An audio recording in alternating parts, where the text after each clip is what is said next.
One of the questions we're often asked by CEOs is, how do I progress the organisational culture to be far less product-centric and far more customer-centric? It can be useful to strategically assess the practices and policies in the business and understand where we might be internally orientated and customer orientated.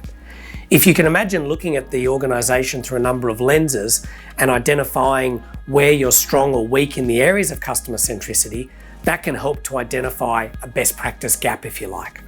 If you then consider best practice gap along with value creation potential, you're well placed to identify the things that are most important to do to provide a foundation for progress and success.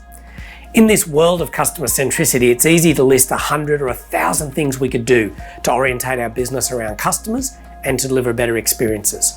Listing them is not the challenge. The challenge is prioritising them and optimally sequencing activities to give you the greatest bang for buck, if you like.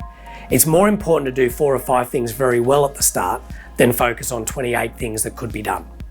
Another tip I would give is, it's not all about strategy. There are some very quick things you can do to practically infuse the customer perspective into your business. We would encourage all of our clients at every point of decision making and every meeting around the business to ask these 3 questions as you end the meeting. Number 1, before we make this decision, what insight from our customers have we used to inform our thinking?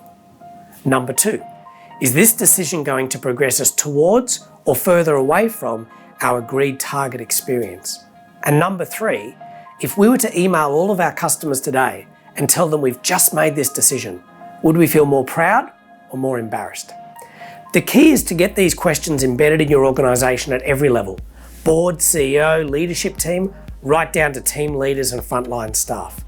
Imagine if every decision you made in your business over the next few years was framed with those questions. It's going to ensure that the customer perspective is front and centre in the decision making, and it's really the hundreds of decisions that you make at an individual and organisational level that impact the customer experience you deliver and how customer centric you are.